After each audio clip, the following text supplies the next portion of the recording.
하나님의 은혜로 멕시코 단기 선교를 잘 다녀왔습니다. 너무 귀한 시간이었고요. 특별히 저희가 간 지역은 멕시코 유카탄이라고 하는 반도의 유카탄 주의 메리다라고 하는 도시에 저희들이 방문을 하게 됐고, 또 거기는 마야 문명의 유적지가 있는 그러한 곳입니다. 그래서 마야 민족들이 거기 많이 살고 있는 그런 지역입니다.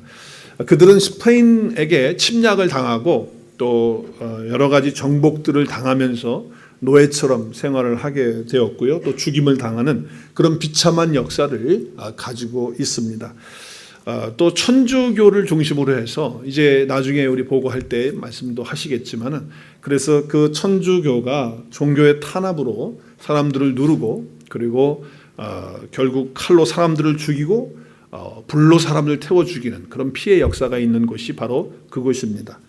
특별히 그 멕시코인들에게는 과따루페라고 하는 그 성모 마리아를 누가 미사를 드리러 가다가, 그 사람이 뭐 후안디에운가 하는 사람인데, 미사를 드리러 가다가 12월 12일 날 성모 마리아가, 그 과탈루페가 나타나가지고서, 그래서 이제 그 과탈루페가 결국은 그 멕시코의 어떤 중심, 그 주주와 정신 역할과 또 신앙의 중심이 되는 이제 그러한 것들이 되는 것 같아요. 그래서 이 과탈루페라고 하는 이 여인이 어떻게 보면 천주교도 천주교지만 천주교 안에서 예수 그리스도는 빠져버리고 이분이 등장을 해서 있는 것들을 보게 됩니다. 그래서 과탈루페의 성모 축제일이 12월 12일로 그렇게 정해졌고, 또 1531년에 그 성모 마리아를 현현에서 봤다고 하는 그 사람을 중심으로 해서 이 성모 마리아가 거의 신격화되어지는 이제 그런 영향권 속에 그들이 있습니다. 그러니까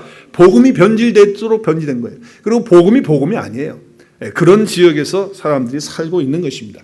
그래서 그 독립운동을 할 때도 보면 그 독립운동 가운데에 그 깃발에 누가 있습니까? 누구요? 과탈루페라고 하는 그 존재가 여기 안에 들어 있습니다. 그래서 그 국기 안에도 그게 들어 있는 거예요. 그러니까 얼마나 이 멕시코를 상징하고 있고, 또 그들의 신앙과 그들의 삶의 문화와 영향 속에 성당이라고 하는 것이 항상 자리를 잡고 있었고, 그리고 십자가가 있긴 있는데 그 십자가가 예수 그리스도의 십자가의 복음이긴 하지만 복음이 변질되어진 이제 그런 거예요. 그러다 보니까 성당에는 십자가를 크게 붙여놓고, 그리고 복음주의적인 교회는, 말씀 중심의 교회는 십자가가 없는 거예요. 왜냐하면 십자가를 우상화시키고 있기 때문에 그곳에서는 십자가를 달질 않아요. 안에 들어가도 십자가 없고 밖에도 십자가 없어요.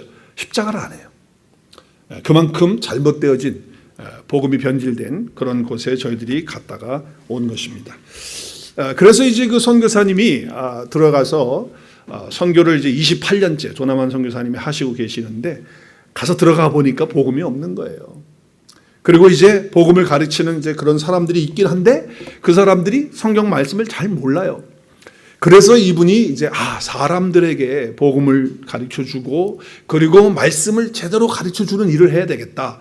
그래서 이제 교회 리더들과 또 교회에 있는 목사님들 역할을 하고 있는 그런 분들을 모아서 또 한 분 한 분 찾아가서 복음을 가르쳐주고 말씀을 가르쳐주는 그런 일을 하게 된 것입니다. 그래서 하다 보니까 이제 많이 커지게 되고, 또 사람들이 많이 모이게 되니까 그들의 필요에 의해서 하다 보니까 그것이 사역이 되었고, 그리고 이제 신학교와 같은 그런 역할을 하는 그런 일을 중심으로 해서 감당하는 그런 사역을 하고 있습니다. 그분이 이제 감리교에서 파송되어진 선교사로 왔기 때문에 감리교 재단에서 선교센터를 좋게 지어줬습니다. 그래서 그 안에서 그분이 사시고, 또 단기팀들이 오면 거기에서 이제 기거하면서 같이 이제 선교를 하는 이제 그런 일들을 합니다. 거리가 먼 곳도 있고 가까운 곳도 있고, 그래서 우리가 교회를 5군데를 방문을 했고, 또 그 지역들을 돌아보면서 우리가 어떻게 함께 동참할 수 있을까 하는 것들을 생각해 보게 됐습니다. 중요한 것은 그 선교사님이 사람을 키우고 있다는 거예요. 하나님의 말씀으로 복음을 사람으로 키우는 거예요. 돈으로 하는 선교 사역을 더 이상 안 하시는 거예요. 구제하고 뭐 옷 갖다 주고 뭘 갖다, 이런 사역을 이제 안 하시고 뭘 하느냐? 복음만을 전하고 하나님의 말씀만으로 양육하고 가르치는 그런 일들을 하는 거예요.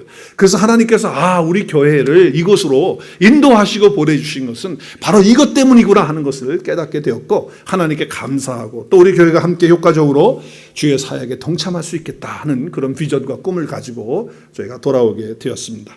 그래서 이 단기 선교 가게 되면 예를 들면 이런 겁니다. 선교사님이 제안하시는 것들이 이런 것들이 있어요. 스페니시 찬양을 우리가 이제 여기 다운 받으면 많잖아요. 그러면 이제 좋은 찬양들을 우리 학생들이나 우리가 다 배우고, 또 우리 요새 케이팝이 떠가지고 우리 중고등부 아이들 얼마나 잘하는지 몰라요.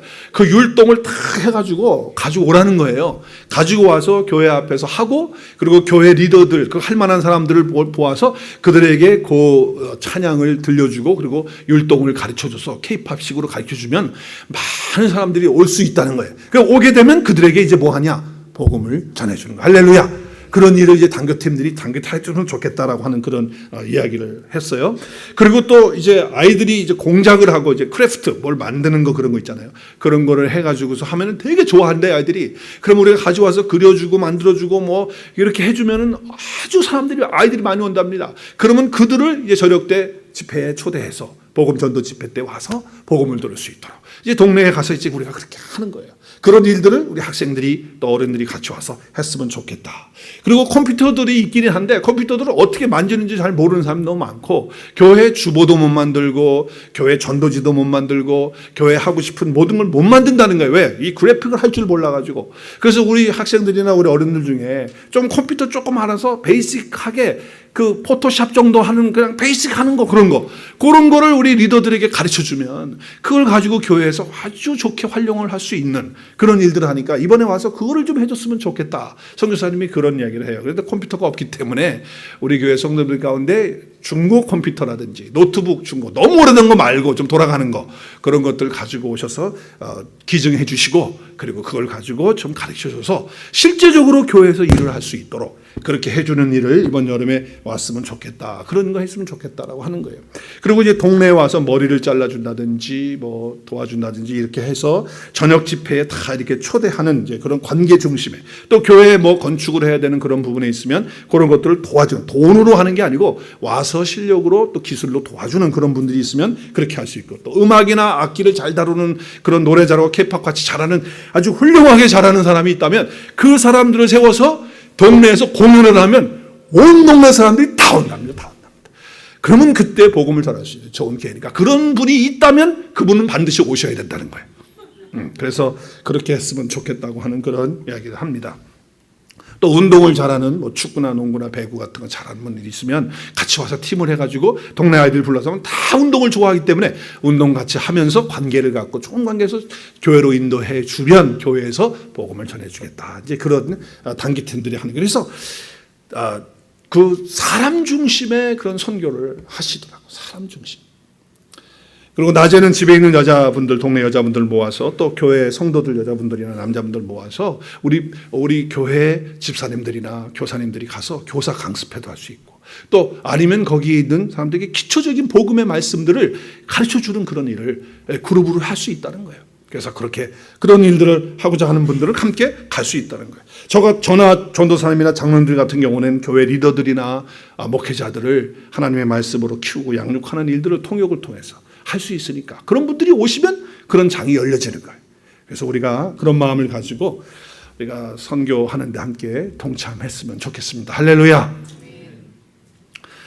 그곳에 사는 사람들이나 여기 사는 사람들이나 사람들은 다 사는 건 똑같아요. 먹고 마시고 자고 애 낳고 똑같아. 근데 뭐가 다르냐? 환경이 좀 다르죠. 여기는 환경이 잘 정리가 돼서 깨끗하고, 거기는 좀 더럽고 추하고, 그렇죠? 이제 그런 관계가 다른 거예요. 그러나 사람 사는 곳은 다 똑같아요. 삶의 방식은 다 자기 방식대로 살아가는 삶의 패턴이 다 있더라고. 거기 가보니까. 여기도 그렇지만은. 그래서 사람들은 어떤 경우에 참 똑똑하다고 생각하는 사람인데 얘기를 좀 하다 보면 얼마나 미련한지 모르겠어요. 특별히 이런 부분에 있어서 사람은 다 죽거든요. 그럼 죽는다라고 하는 것은 다른 사람만 죽는 줄 알아. 자기 죽는 걸 자꾸 잊어버려. 그리고 마지막 때 맨날 그러는데 마지막 때가 다른 사람에게 마지막 때지 자기에게 마지막 때가 아닌 거예요. 그럴 때가 얼마나 많은지 모른다는 거예요. 그러니까 다 죽어도 나는 괜찮겠지. 다른 사람 다 병들어도 나는 괜찮겠지. 마지막에 와도 나는 괜찮겠지. 이제 이러한 생각들을 가지고 살아가는 건데 여기도 그렇고 거기도 그렇고 그런 건 똑같다 그 말이에요.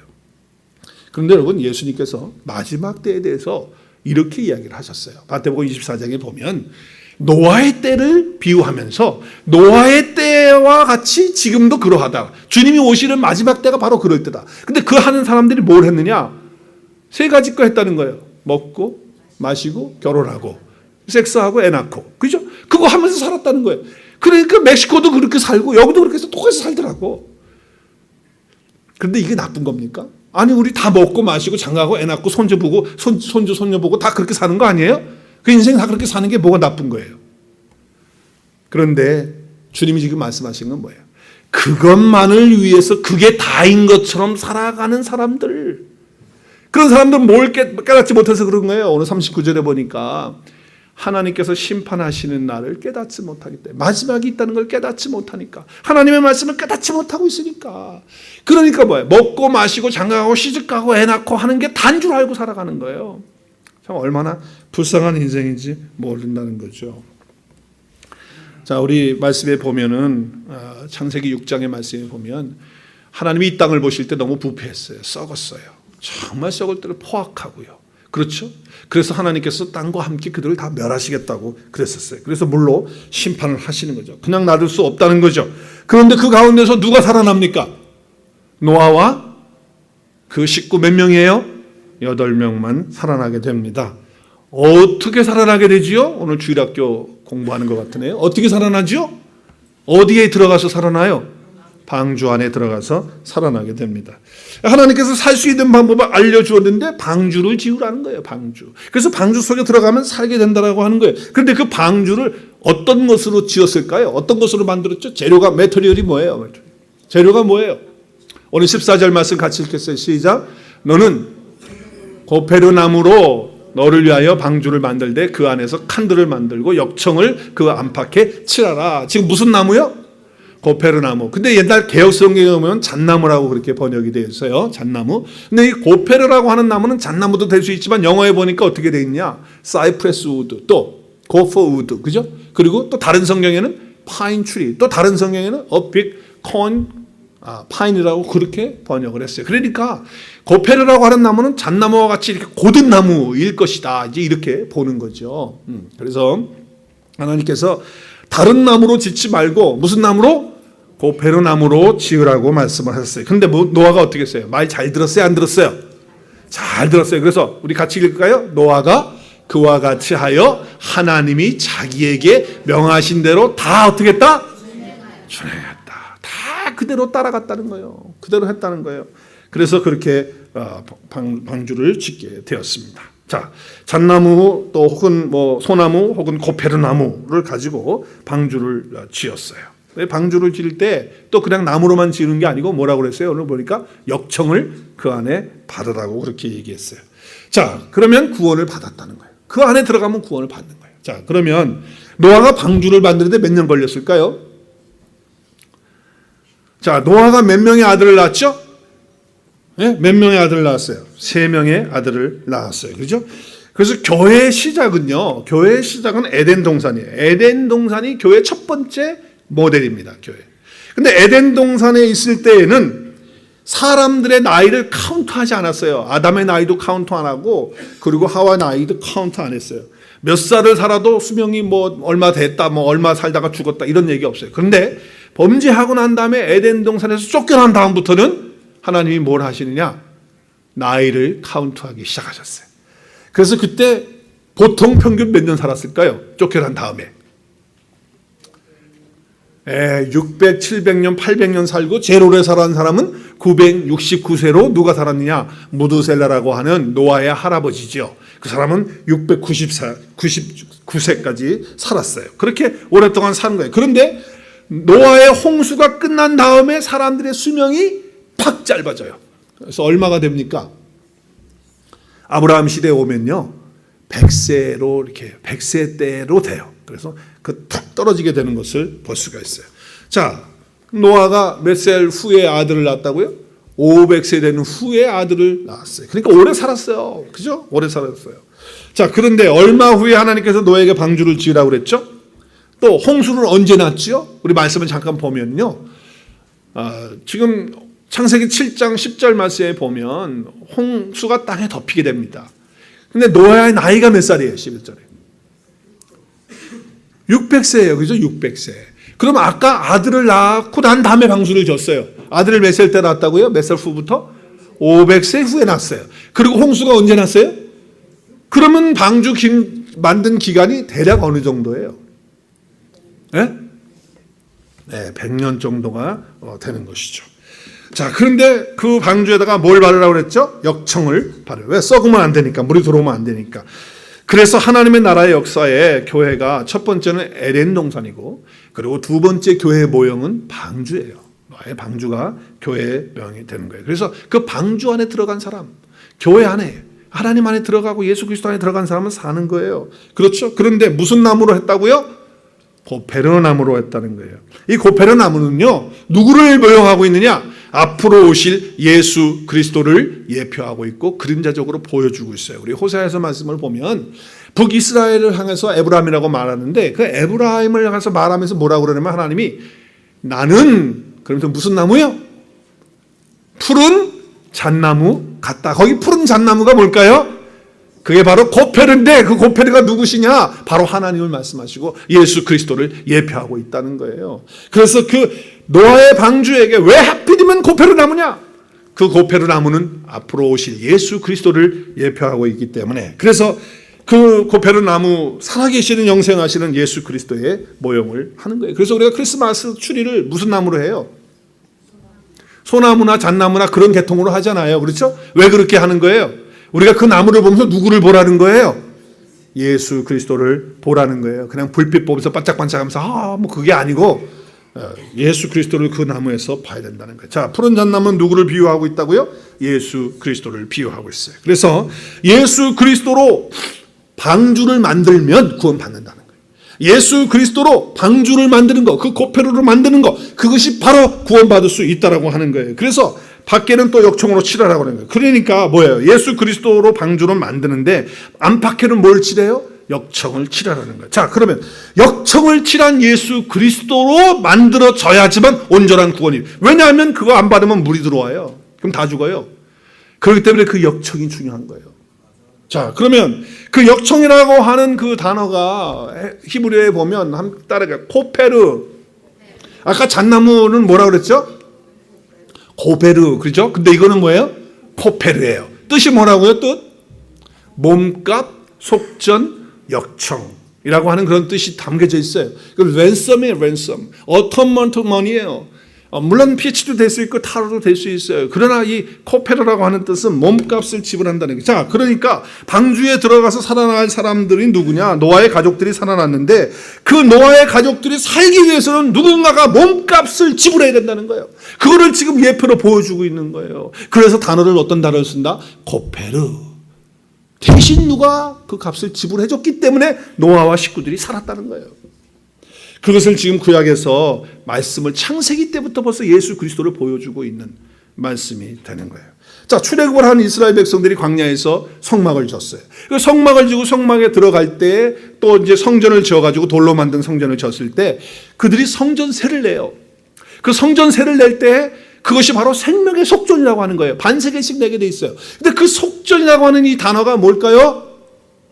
코페르라고 하는 단어를 쓰는 거예요. 그래서 생명을 살려낸다라고 하는 그래서 그 속전을 앞으로 우리의 생명을 구원하실 예수 그리스도를 예표하고 있는 거예요. 그 성전세가. 그래서 결국 어떻게 됩니까? 오늘 15절에 보면 생명을 대속하기 위해서 여호와께 드릴 때에 시작 부자라고 반세계를 해서 더 내지 말고 또 가난한 자라고 덜 내지도 말지니. 그렇죠. 그러니까 부자건 가난하고 상관없이 뭐야? 그 반세길이 우리를 구원하실, 우리의 몸값을 지불하실 예수 그리스도시라는 거예요. 그것을 설명하고 있는 거예요. 부자든 가난한 사람이든 예수 그리스도가 계셔야 우리가 구원 얻을 수 있다는 것을 말씀하는 거예요. 그래서 마지막 16절에 너희의 생명을 대속하는 그런 은혜를 받게 되어지는 것이죠. 자, 그래서 속전이 뭐라고요? 어텀먼머니예요. 그렇죠? 히브리어로 뭐예요? 코페르. 대속물로 누군가가 값을 치루어 줘야지만 사람이 살 수 있는 거예요. 우리 함께 읽겠습니다. 예수께서 시작. 예수께서 죄로 죽어야 될 사람을 대신해서 예수님이 몸값, 죄값을 치루어 주셔야만 그 사람들이 산다는 것입니다. 노아가 그래서 살아나게 된 것이고 그 식구가 살아나게 됐고 오늘날 우리도 사는 거예요. 그래서 디모데전서에 보면 우리 함께 읽겠습니다. 시작. 하나님은 한 분이시요 또 하나님과 사람 사이의 중보자도 한 분이시니 곧 사람이신 그리스도 예수라. 시작. 그가 모든 사람을 위하여 자기를 뭘로? 대속물로 속죄로로 주셨으니 지불하셨으니 기약이 때가 이르러 주신 뭐라고요? 증거라. 창세기 때부터 계속해서 이 말씀을 하셨다는 거예요. 그래서 뭐예요? 대속물, 속죄물. 히브리 헬라어는 뭐래요? 헬라어는 안틸트로라는 단어를 쓰는데 그것이 구약에 뭐라고요? 코페르. 그래서 속전 대속물로 주님께서 그렇게 하시는 것을 지금 계속 노아 방주 때도 벌써 예표로 보여주시고 있다라고 하는 거예요. 자, 그래서 방주에 들어간 사람들은 살게 된다라고 하는 것을 말씀하고 있는 것이죠. 그래서 예수님만 믿으면 구원받는 것이 아니라 구원받은 우리의 구원의 상황이 나오는데 그게 뭐예요? 죄와 사망 가운데서 우리가 정말 죽을 수밖에 없는 죽었던 그런 존재들인데 주님께서 그 몸값을 지불하시고 폐하셔서 우리를 구원해 주신 그것을 우리가 믿는 것이 예수 믿는 거예요. 그것을 믿는 것이 은혜 받은 것이고. 할렐루야. 자, 그래서 우리가 어떻게 됐어요? 자, 오늘 보세요. 예수 그리스도로 말미암아 그 피로, 예수 그리스도의 피로 우리를 어디에서? 죄에서 우리를 해방하시고, 그렇죠? 우리를 죄에서 구원해 주신 거예요. 예수 그리스도의 그 피로, 그게 뭘까요? 코페르. 대속하신 거예요. 값을 지불하신 거예요. 그래서 우리를 어떤 존재로 만들어 주셨어요? 6절 같이 읽겠어요. 우리 어떤 존재가 됐죠? 그의 하나님 아버지를 위하여 우리가 어떻게 됐어요? 우리를 하나님의 나라로 또 하나님 나라의 뭘로? 제사장으로 삼아 주신 거예요. 할렐루야. 이것을 받을 때 우리는 그것이 바로 은혜 받은 거예요. 생명을 지불한 십자가의 사건. 우리가 사는 근거를 만들어 주신 거예요. 우리를 어떻게 만들어 주셨다고요? 하나님 나라와 제사장으로 만들어 주셨다는 거예요. 그래서 우리가 하나님을 위해서 살고 영광과 능력을 하나님께 어떻게 하는 겁니까? 돌려드리는 거예요. 십자가에서 대신 나의 죄와 사망의 몸값을 지불해 주신 거예요. 그렇기 때문에 그 은혜를 받은 사람은 마땅히 하나님께 영광 돌리는 거예요. 그럼 하나님께 영광 돌린다, 하나님께 영광 돌린다 그러는데 영광 돌린다는 게 그게 무슨 뜻이에요? 맨날 하나님 영광 돌린데 그 무슨 뜻이에요? 우리는 이제 우리의 몸이 우리의 것이 되지 않았어요. 우리의 몸을 누가 사셨어요? 주님이 값쓰고 사셨어요. 그래서 우리는 우리의 몸이 우리 것이 아니고 누구의 것이 됐다고요? 하나님의 것, 주의 것이 됐어요. 같이 있습니다. 너의 몸은 너희가 하나님께로부터 받은 바 너희 가운데 계신 성령의 전인 줄 알지 못하느냐. 너희는 너희 자신의 것이 아니라 시작. 값으로 산 것이 되었으니 그런즉 너희 몸으로 하나님께 영광을 돌리라. 값으로 산 것이 됐다. 코페르. 값을 지불하셨어요. 그래서 우리를 사셨어요. 그러니까 우리 몸이 우리 게 아니에요. 누구 거 이제? 하나님의 거. 그러니까 누구의 영광 돌려야 돼? 하나님께 영광 올려드리는 거예요. 자, 그러면 하나님께 영광 올려드린다. 하나님께 영광 돌린다. 대체 하나님께 영광 올려드리는 게 뭐 하는 거예요? 찬양하면 하나님께 영광 돌리는 거예요? 하나님께 영광 돌리는 게 뭐냐? 뭐예요? 여러분 맨날 하나님 영광 하는데 그게 뭐냐 말이에요. 창세기 1장 27절 시작. 하나님이 자기 형상 곧 하나님의 형상대로 사람을 창조하시되 남자와 여자를 창조하셨다.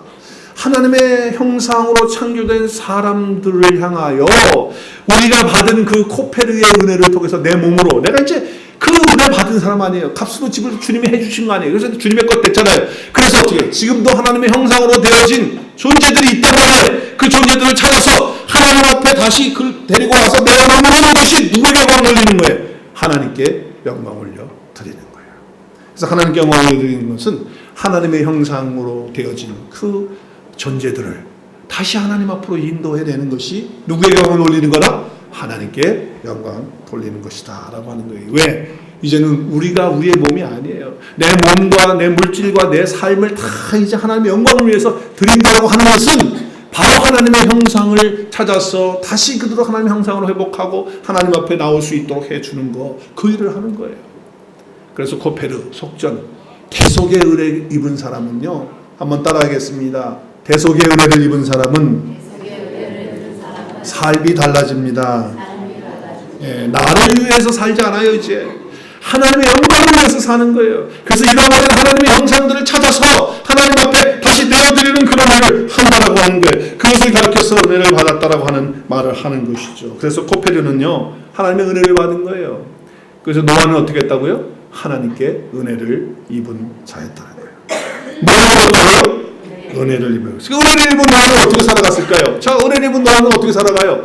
노아는요, 하나님 앞에 뭐가 됐어요, 이제? 죄가 없어서 의인된 게 아니에요.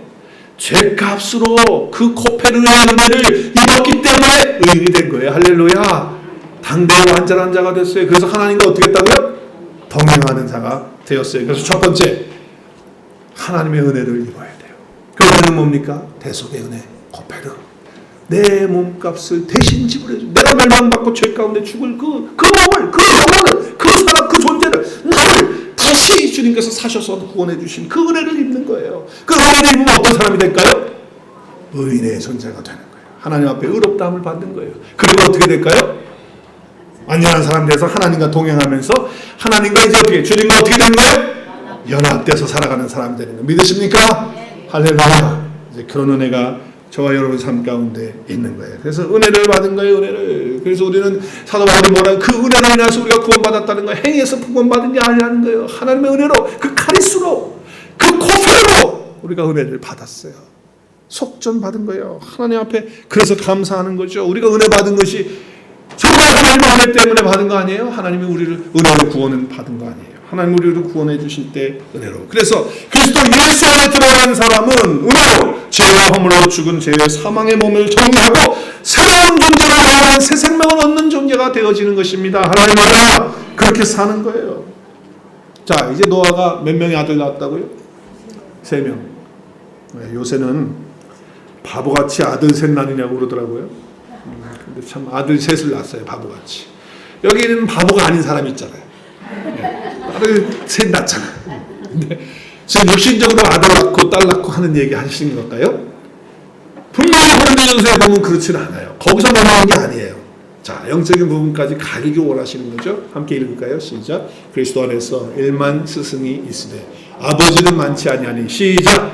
그리스도 예수 안에서 내가 복음으로써 너희를 낳았습니다. 사도 바울은 지금 고린도 교회 성도들을 전도해서 하나님의 형상을 따라서 존재된 그 존재들을 다시 하나님 앞에 내어놓는 것, 그것이 복음으로 낳는 거예요. 그 일을 했다는 거예요. 그 일을 했다는 거예요. 육신적으로 아들 낳고 딸 낳고 하는 것이 아니고, 이제는 뭐예요? 많은 스승이 있고 뭐 많은 사람들이 있고 목사가 있고 장로가 있고 뭐 집사가 있고 다 있다 할지라도 정말 진짜로 복음으로 낳는 자녀가 얼마나 있느냐.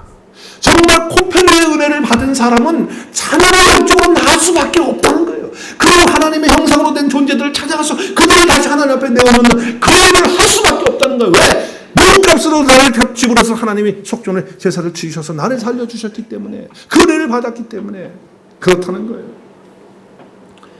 그래서 우리는 그 은혜를 따라서 가는 거죠. 자, 우리 예수 그리스도는 이름이 2가지로 우리에게 주어지고 있어요. 이 땅에 나타나실 때 주님의 이름은 2가지로 나타났어요. 첫 번째는 예수라고 하는 이름이에요. 예수라고 하는 뜻이 뭐죠? 자기 백성을 저희 죄에서 구원할 자다. 그 예수라는 뜻이에요. 그리고 또 하나의 이름이 있죠. 예수라는 이름이 또 하나 있어요. 임마누엘로 오셨어요. 임마누엘 뜻이 뭐죠? 하나님이 나와 함께 하신다라고 하는 거예요. 자, 그래서 예수님의 주님의 다른 이름은 2가지. 예수와 임마누엘이에요. 그렇죠? 우리와 함께 계시면서. 그래서 우리가 그리스도 안에 들어가게 되면 우리는 어떤 존재가 되냐? 새로운 피조물이 되는 거예요. 그렇죠? 그리고 주님이 뭐라고 말씀하십니까? 요한복음 14장 20절 시작. 그날에는 내가 아버지 안에 너희가 내 안에 내가 너희 안에 있는 것 같이 너희가 알리라. 그 있는 것을 알게 되는 거예요. 이제는 주님이 어디 안에 계시는 거예요. 내가 성장하고 성숙하면 주님이 오실 그때를 알게 될 뿐만 아니라 주님이 나와 항상 함께 하시는 그런 은혜와 축복을 받게 되는 거예요. 자, 예수님과 하나님 아버지 앞에 우리는 어떤 존재가 됐다고요? 대속받은 코페르. 한번 따라하겠습니다. 코페르. 네, 이 속전 대속의 은혜로 제사함 받은 나는 예수님과 어떻게 됐어요? 이제 한 몸이 된 존재라는 거예요. 그렇다면 이제 내 안에 누구의 형상이 온전히 이루어졌습니까? 하나님의 형상이 온전히 이루어진 거예요. 이 은혜를 받으면 우리가 은혜 받았다고 할 때 뭐 눈물 좀 흘리고 뭐 감동적인 이야기에서 예화를 통해서 은혜 받아서 뭐 쭉쭉 흘리고 은혜 받았. 그래서 은혜를 받았다고 뭘 은혜 받았는데 그 뭐를 몰라요. 은혜 받은 게 뭐예요? 나의 죄를 위해서 주님이 몸값을 대신 지불하시는 그 코페르의 그 은혜를. 그것을 내가 받아서 이제는 내가 내 몸을 내 것이 아니고 이제 하나님의 것이 되고 주님의 것이 돼서 내 몸과 마음과 내 생활과 삶 전체가 다 이제 주님 앞에 드려지는 그런 삶이 되는 거예요. 자, 그래서 우리는 이제 우리 함께 읽겠습니다. 마지막. 그러면 이제 나도 시작. 그러면 이제 나도 하나님의 형상인 사람들 그 영혼들을 찾아서 하나님께 올려드릴 때 코페르 대속의 은혜를 받은 몸으로 이제 나의 몸이 아니라 주님의 것이 된 몸으로 하나님께 영광을 드리는 삶을 살게 되는 것입니다. 할렐루야! 그래서 여러분의 삶의 현장에서 이 코페르의 은혜를 늘 기억하시면서 대속하신 그 은혜, 내 몸값을 내 죄값을 지불하신 주님의 그 은혜가 내 마음 가운데 먼저 와야, 그래야 다른 영혼들을 향하여 갈 수가 있어요. 여러분의 삶의 현장에서 이 코페르 은혜를 가지고 주의 복음 전하고, 또 더 나아가서 우리가 멕시코 땅뿐만 아니라 세계 만방국국 주님이 원하시는 곳곳마다 우리가 가서 복음의 빛을 갚는 그런, 또 감사하는 그런 은혜가 넘치는 저와 여러분의 삶이 될 수 있기를 주님의 이름으로 축복합니다. 우리 함께 기도하는 시간 갖습니다. 우리 기도할 때에 하나님, 저에게 이 코페르의 은혜를 주심을 감사합니다. 우리 기도하시기를 바랍니다. 주님이 내 죄를 대속해서 대신 십자가 지시고 내가 죽어야 될 그 자리에 주님이 대신 죽어주신 거예요. 그래서 이제는 내가 살아가는 것이 내 몸으로 살아가는 것이 아니라 나의 것이 하나도 없어요. 이제 주님이 값으로 사셨기 때문에 다 주님의 것이 되었어요. 그래서 하나님께 영광 올려드리는 삶 살기를 원합니다. 오늘 성만찬을 하면서 하나님, 정말 그렇습니다. 하나님이 모양으로 오셔서 나를 대속하시고 내 몸값을 지불하심으로 나를 살려주고 노아의 방주에서 그 식구들을 그 고bor으로 살려주신 것처럼 오늘 나를 그렇게 예수님께서 살려주시고 새로운 사람을 만들어주신 것 감사하면서 그 대속의 은혜, 새로운 존재가 되는 그 감격 감사로 하나님께 나가는 그런 성만찬이 되었으면 좋겠고, 주님이 이제 나를 향해서 나와 함께 연합되어 있다는 사실을 오늘 성만찬을 통해서 확인하는 그런 시간 되었으면 좋겠습니다. 우리 성찬위원들 앞으로 나와주시고요. 우리 저녁에 기도하는 시간 가졌으면 좋겠습니다. 말씀을 기억하시면서 하나님, 이 코페르의 대속의 은혜, 이 속죄의 은혜 내가 받아서 구원받고 새로운 존재가 되었습니다. 하나님 감사합니다. 주님 감사합니다. 그 은혜로 살게 하여 주옵소서. 그 믿음으로 살게 하여 주옵소서. 그 감격으로 그 감사로 살게 하여 주옵소서. 그 은혜 가운데 살면서 아직도 하나님의 형상이 있지만 그것을 깨닫지 못하고 있는 많은 영혼들이 있습니다. 그 영혼들을 향하여 코페르의 그 은혜를 나누어줘서 그들을 하나님 앞으로 인도하는 나의 삶이 되게 하여 주옵소서. 오늘 시간에 같이 기도하는 시간 갖습니다. 기도하겠습니다. 하나님 아버지 고맙습니다. 주님께서 주시는 귀한 말씀 받습니다. 주님의 은혜가 너무 감사합니다. 아버지 하나님, 참으로 주님 주시는 십자가의 그 은혜, 대속의 은혜, 내 대신 몸값을 지불하시고 죄값을 지불하시고 치료하셔서 나를 살려주신 그 은혜, 아버지 하나님 감격합니다. 감사합니다. 주님 은혜하시고 축복하여 주옵소서. 아버지 받으시고 주시옵소서. 주님, 그래서 나도 이제는 주의 복음을 전하는 자 되게 하여 주옵소서. 아버지 하나님, 저희들이 이 시간 성만찬식을 거행합니다.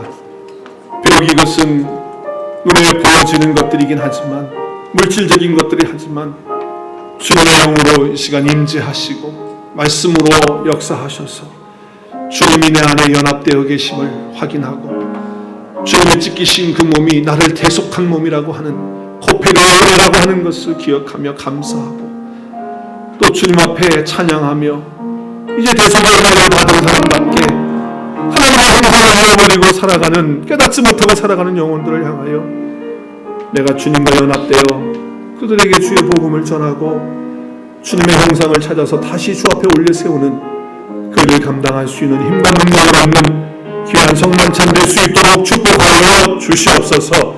예수 그리스도의 이름으로 기도하옵나이다. 아멘. 네, 우리 떡을 다 받으시고요. 함께 기도하는 시간 갖겠습니다.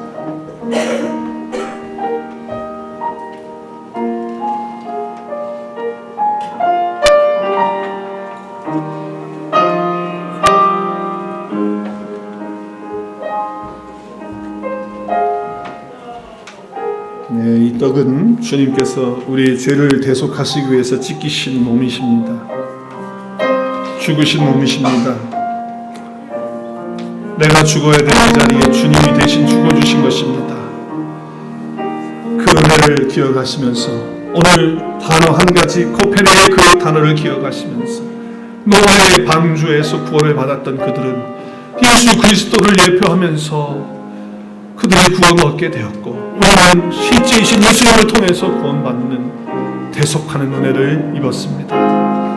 주님께 감사하고 그 몸 되신 주님의 안에 함께 계신 것을 믿고 또 그 몸 떡은 주님의 말씀인데 늘 그 말씀을 먹고 살 수 있도록 매일 말씀을 읽고 공부하고 그 말씀 안에 거하는 우리의 삶이 되도록 주님 앞에 기도하는 그런 시간 가졌으면 좋겠습니다.